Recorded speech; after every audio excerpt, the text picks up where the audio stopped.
अस्सलाम वालेकुम व्यूअर्स।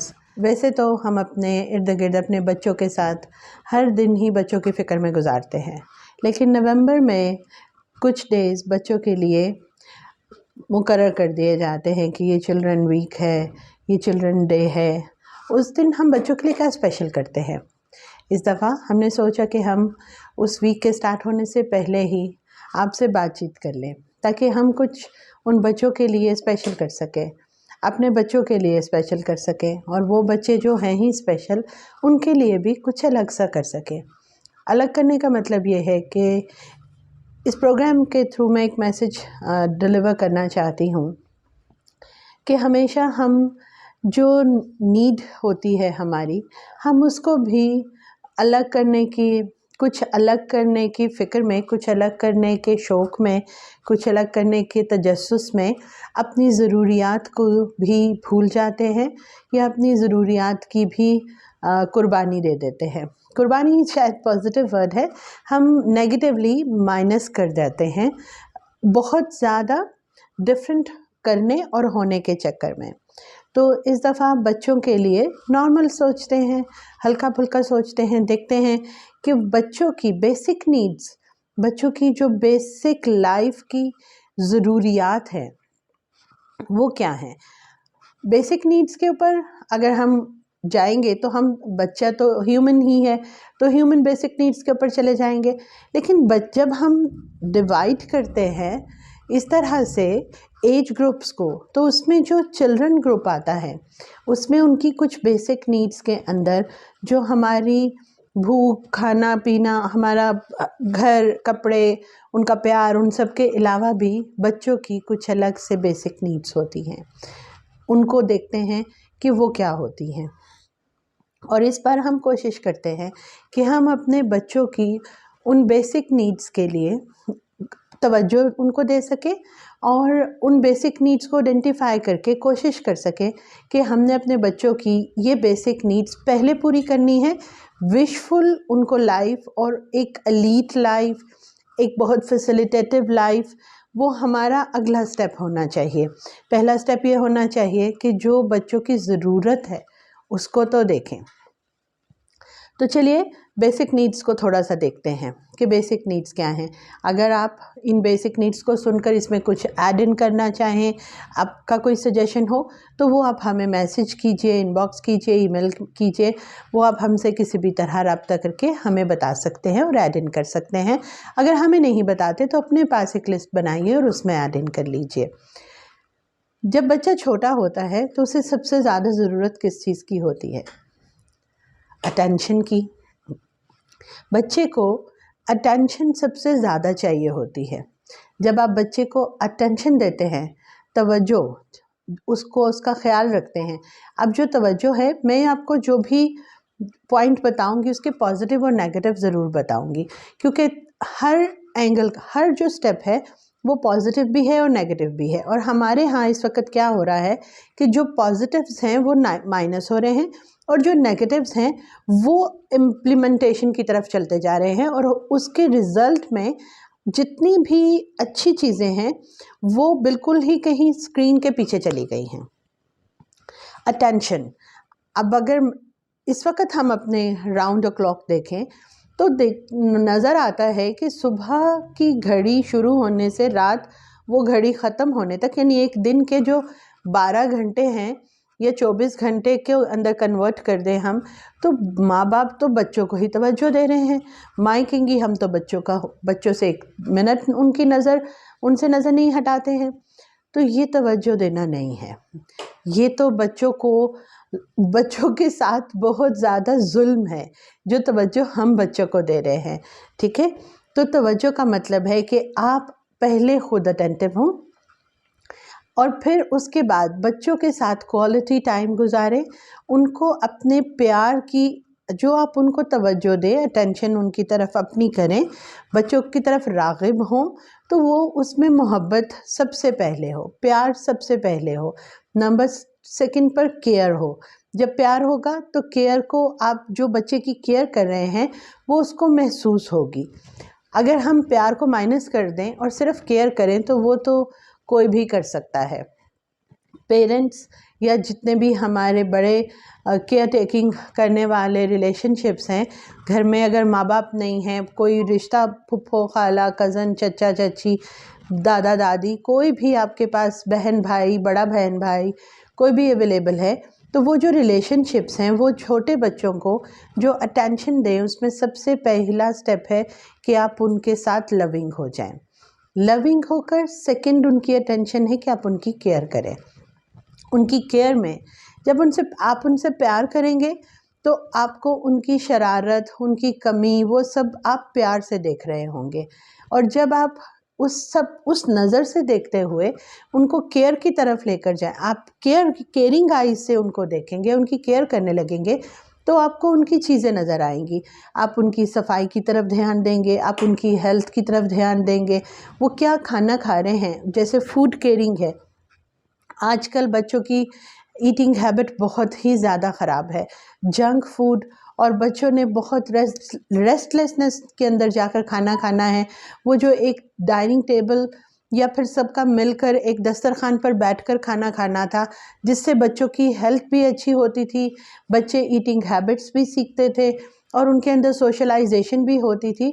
इस वक्त बहुत ज़्यादा वो चीज़ माइनस हो गई है, क्योंकि किसी ने किसी टाइम खाना खाना है, किसी ने किसी टाइम खाना खाना है, और अगर सब इकट्ठे हो भी जाएं तो वहाँ पर भी एक अजीब सी जो है सिचुएशन क्रिएट हो जाती है। कहीं बच्चे को डांट पड़ रही है, कहीं कुछ हो रहा है, मतलब मैं वो एक एनवायरनमेंट ढूंढ रही हूँ कि जहाँ पर बहुत प्यार मोहब्बत से दस्तरखान लगते थे और जो भी खाना सामने आता था वो सब बहुत अच्छे खुशी से खाया जाता था। खाने में कमी होती थी, कुछ भी होता था, उसे इग्नोर कर दिया जाता था, और उसके अलावा बच्चों को बहुत इम्पोर्टेंस दी जाती थी, उन्हें खाने के आदाब सिखाए जाते थे। अब तो या हम दस्तरखान के ऊपर चीख रहे होते हैं या फिर हम बच्चों के पीछे पड़ जाते हैं, और फिर होता क्या है कि बच्चों ने जो 2-3 नवाले खाने होते हैं वो भी डिस्टर्ब हो जाते हैं। तो ये जो केयरिंग के अंदर ईटिंग हैबिट है, फिर क्लीनिंग, बच्चों की सफाई, उन्हें नहलाना धुलाना, उनकी हेड टू टो चेकिंग करना कि उनको पूरी बॉडी में कहीं पर उनको सफाई सिखाना भी कि आपने अपने नाखून कब काटने हैं, आपने मट्टी के अंदर अपने कपड़ों की हर चीज़ का उनको बताना, उनके हेयर्स का, उनकी पूरे ऑर्गन्स, आप कान कैसे साफ़ करने हैं, नाक कैसे साफ़ करना है, आप ये बच्चों की जो हाइजीन ट्रेनिंग है ये करना बहुत ज़रूरी है। और ये आप तभी कर सकते हैं प्यार मोहब्बत के साथ कि आप उनके साथ बैठें, उनको केयर करते हुए उनको सेल्फ केयर सिखाएं। तो अटेंशन के अंदर जब आप देखें कि केयर में ही कितनी चीज़ें आपकी कवर हो गई, जो चीज़ अटेंशन में 4th-5th नंबर पर आनी चाहिए हमारे यहाँ वो सबसे पहले है। हम बच्चों को स्कूल से आते ही सबसे पहले देखते हैं कि इन्होंने स्कूल में क्या किया, और बस बच्चों की शामत आ जाती है। हमने बच्चों को पढ़ने लिखने के अलावा उनकी ज़िंदगी को कुछ समझा ही नहीं है कि बच्चे सिर्फ़ ये किताबों के लिए तो पैदा नहीं हुए, ये तो किताबें पढ़ना लिखना ये तो एक लाइफ के सिस्टम्स का हिस्सा है। बच्चे की जो लाइफ है पहले आप उसको तो सीधा कर लें, पहले आप उसको तो आइडेंटिफाई कर लें।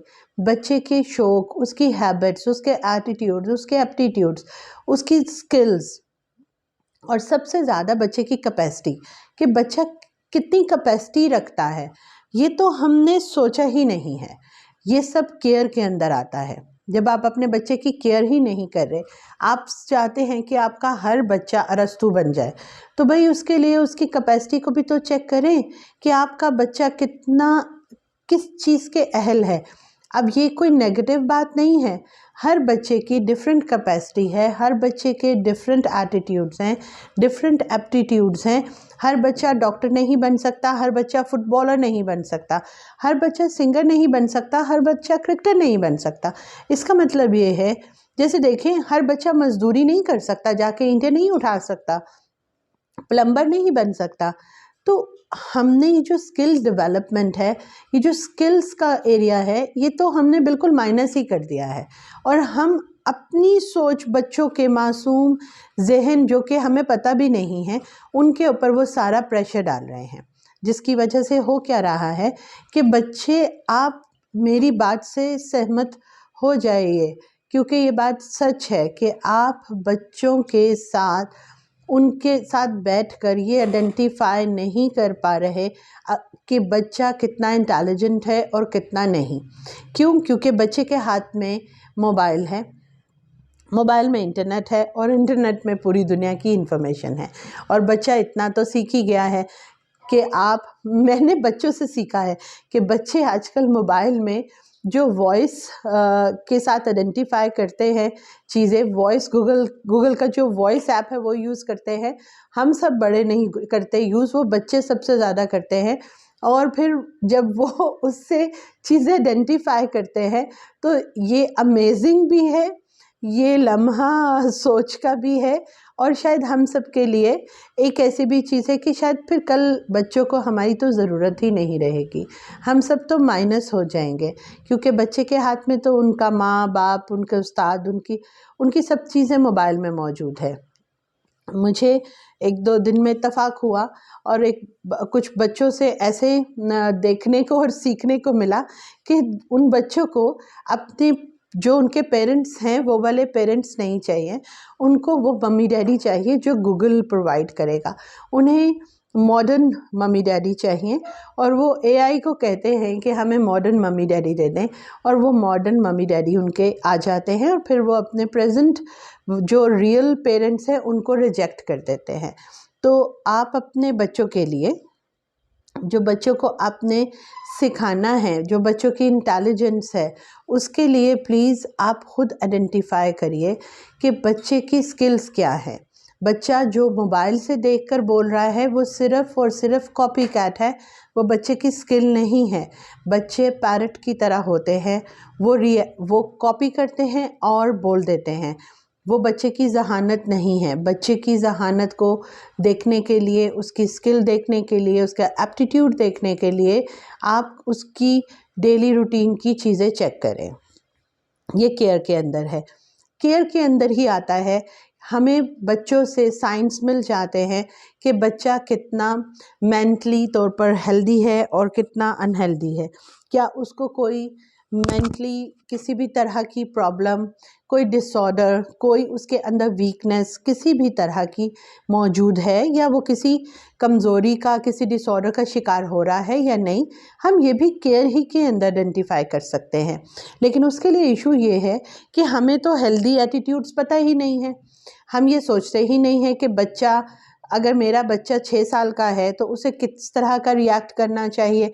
हम ये समझते हैं कि चूँकि बच्चा स्कूल जा रहा है और उसको अब बहुत ज़्यादा वो फ्लुएंट इंग्लिश बोलना शुरू कर दे, उससे कोई भी सवाल करे तो वो तुर्की बतुर्की जवाब दे दे, और आपका बच्चा 6 साल की उम्र में या 7-8 साल की उम्र में 18-19 साल वाले बच्चे की जितना 18-19 साल जितना जो अडल्ट है, जो टीनेजर के अंदर आता है, उसके जितना वो कॉन्फिडेंट हो जाए।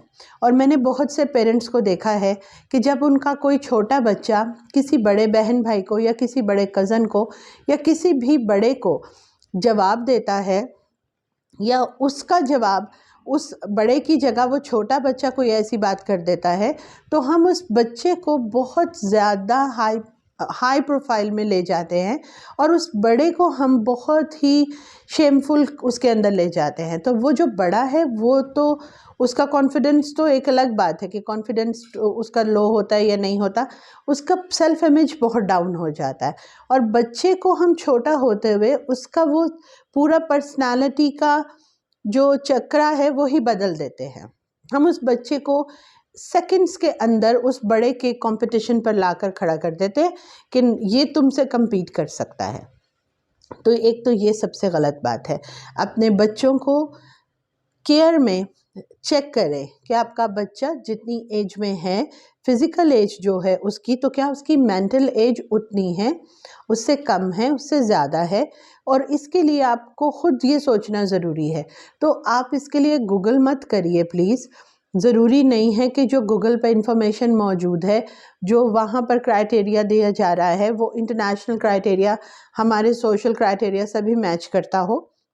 मैच भी करता है, लेकिन ये सब चीज़ें फाइनल नहीं हो गई। अपने आप खुद सबसे बड़े एग्जाम्पल हैं। आप ये सोचिए कि अगर आप छोटे थे तो जब आप 6-7 साल के थे तो आप क्या करते थे। अब वहाँ पर सिर्फ 2 चीज़ों का डिफरेंस आएगा, एक टाइमलाइन का कि उस वक्त जो माहौल था, जो चीज़ें थी वो कैसी थी और अभी कैसी हैं। तो इतने तो हम सियाने हैं कि हम ये गैप फिल कर सकें कि आज से 20 साल पहले, 10 साल पहले, जब भी आप छोटी एज में थे, 25 साल पहले, 30 साल पहले, तो उस वक्त आप अगर 7, 8, 10 साल के थे तो क्या माहौल था, उस वक्त क्या चीज़ें थी, अब आपके बच्चे को क्या चीज़ों की ज़रूरत है।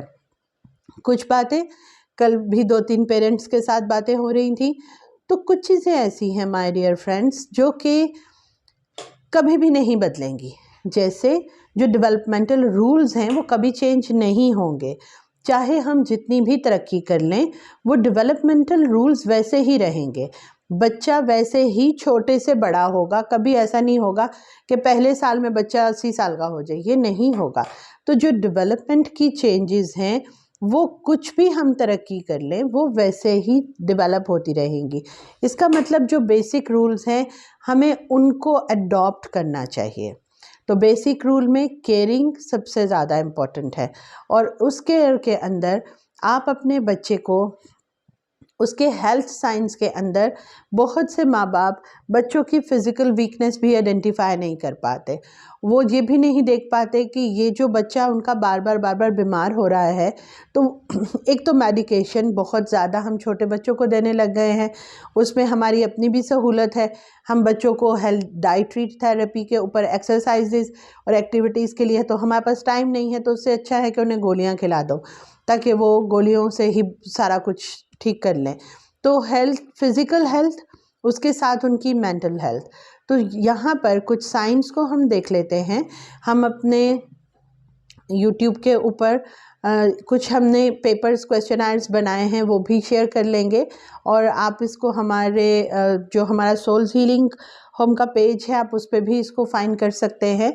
हम इसको 1-2 दिन में अपलोड करने वाले हैं, जिससे आप अपने पास रखकर ये आइडेंटिफाई कर सकते हैं कि क्या आपका बच्चा किसी भी तरह के मेंटली डिसऑर्डर या मेंटल वीकनेस, किसी भी तरह की कमज़ोरी का शिकार तो नहीं हो रहा। क्या उसके अंदर ये साइंस मौजूद हैं, जिनमें से 1-2 साइंस मैं डिस्कस करती जाती हूँ कि अगर आपका बच्चा घर में बाकी बहन भाइयों से या कज़न से, दोस्तों की मौजूदगी में सोशलाइजेशन करने की बजाय आइसोलेट होता है, या अगर आप स्कूल में उसकी टीचर को कहते हैं कि क्या ये बच्चों के साथ मिक्सअप होता है, अगर बच्चा वहाँ पर मिक्स नहीं होता, अपने एज ग्रुप से अलग थलग होकर बैठता है, तो ये एक साइन है कि बच्चा आइसोलेशन का शिकार हो रहा है।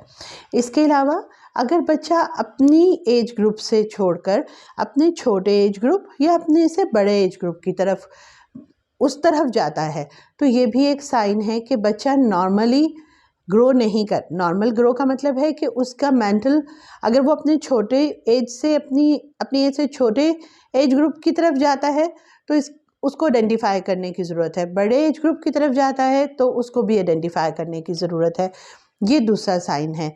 तीसरा साइन ये है कि बच्चा बैठे बैठे गुम हो जाए, उसके दोस्त या कज़न्स या बहन भाई या फिर आप पेरेंट फैमिली टाइम में हैं और बच्चा बहुत ज़्यादा उसके अंदर पार्टिसिपेट नहीं करता, आप उससे बात कर रहे हैं लेकिन वो कहीं गुम हो जाता है, गायब हो जाता है, गायब दिमागी का इजहार करता है। इसी तरह आप क्लास में उसकी टीचर से आइडेंटिफाई कर सकते हैं कि क्या बच्चा अटेंटिव रहता है या नहीं रहता।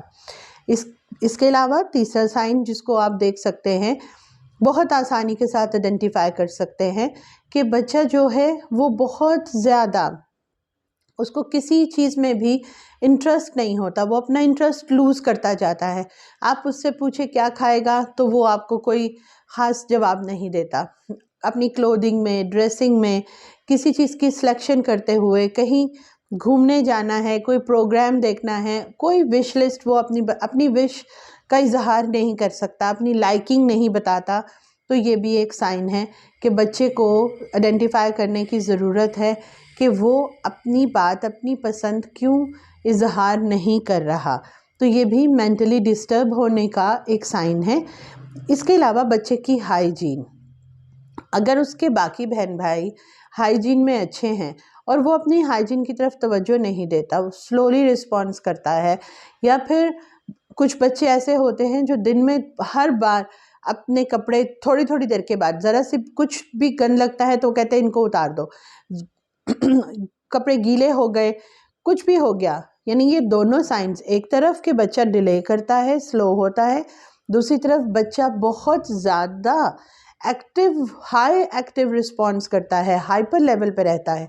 तो ये दोनों भी साइंस ऐसे ही हैं कि आपको देखने की ज़रूरत है कि बच्चा कि मेंटली तौर पर किस साइड पर जा रहा है। खाने के हवाले से अगर बच्चा ओवर ईटिंग करता है या बच्चा अंडर ईटिंग यानी लो ईटिंग है, उसकी भूख कम है लेकिन वो खाए जा रहा है, या फिर बच्चे को भूख बहुत ज़्यादा लगी है और वो नहीं खा पा रहा, खाना छोड़ देता है, अच्छे से च्यू नहीं कर पाता, या फिर वो खाना खाता है और बार बार उसको वॉशरूम जाना पड़ता है, तो ये पूरा साइन है कि बच्चे की फ़िज़िकल और मेंटली दोनों हेल्थ को देखने की ज़रूरत है। आप अपने बच्चे की स्लीप टाइम जो है उसको आइडेंटिफाई करना, चेक करना केयर में बहुत ज़्यादा ज़रूरी है। एक बच्चे के लिए हेल्दी स्लीपिंग आवर्स 8 आवर्स हैं। हमारे बच्चे तो अगर ज़बरदस्ती भी आप बच्चों को सुला दें रात को, तो मेरा ख़्याल है कि उनके तो 5-6 घंटे भी पूरे नहीं होते होंगे। तो अपने बच्चे की गुड हेल्दी स्लीप को आइडेंटिफाई करें। फिर ये देखें कि वो बच्चा हेल्दी नींद सोता है, रेस्टफुल नींद सोता है, या फिर वो उसकी जो नींद है वो डिस्टर्ब है, उसकी सारी रात वो करवट लेता है या सोता है और उठता है, जागता है, वॉशरूम की शिकायत करता है। जो डिस्टर्ब स्लीप है ये भी साइन है कि देयर आर सम प्रॉब्लम्स। अगर बच्चा रात को सोता है और सुबह उठता है और बहुत फ्रेश उठता है तो ये एक गुड साइन है हेल्दी ब्रेन का, हेल्दी बॉडी का। तो स्लीप को और कोशिश कीजिए कि बच्चों की नींद 6 से 8 घंटे के बीच में हो, मैक्सिमम 8 आवर्स तो बच्चे ज़रूर सोएं। वो उनके ब्रेन और बॉडी की अच्छी ग्रोथ के लिए बहुत ज़्यादा ज़रूरी है। तो केयर में आप देखिए कि केयर ही को अगर हम सिर्फ लेकर खोलने लग जाएं, उसके पार्ट्स को देखने लग जाएं, तो केयर में ही इतना सब कुछ है कि हम बच्चे की बेसिक नीड्स की से बाहर ही नहीं निकल पाएंगे। अभी तो हम ये सिर्फ बेसिक नीड्स के 2 पॉइंट्स पर आए थे। तो आप आने वाले दिन में अपने बच्चों के लिए जो हम डेज़ सेलिब्रेट करें, उनके अंदर हम कोशिश करेंगे कि हम अपने बच्चों को ये बेसिक नीड्स के पहले 2 स्टेप्स को ही पूरा कर लें। नंबर 1 कि हम उनको लव दें, नंबर 2 हम उनकी केयर में उनकी फ़िज़िकल और मेंटल हेल्थ को आइडेंटिफ़ाई करें। पहले आइडेंटिफ़ाई करें, फिर उनको ट्रीट करने की तरफ चलेंगे। आज आइडेंटिफ़ाई करने के लिए अपने बच्चों को गौर से ऑब्ज़र्व करना शुरू कर दीजिए, मगर प्यार से देखेंगे तो अपने ही बच्चे की हर चीज़ नज़र भी आएगी और उसको सही करने का बहुत ज़्यादा पॉजिटिव वे भी आपके अंदर पैदा होगा। अपना और अपने बच्चों का और अपने इर्द-गिर्द बहुत ख़्याल रखिए। इन्हीं प्रोग्राम्स के साथ मज़ीद डिटेल और मज़ीद जो फ़र्दर आगे हमारे पॉइंट्स हैं, अपने आने वाली एपिसोड्स में उन सब चीज़ों का ज़िक्र करेंगे और फिर आपसे मुलाकात होगी। बहुत शुक्रिया, अपना ख़्याल रखिए।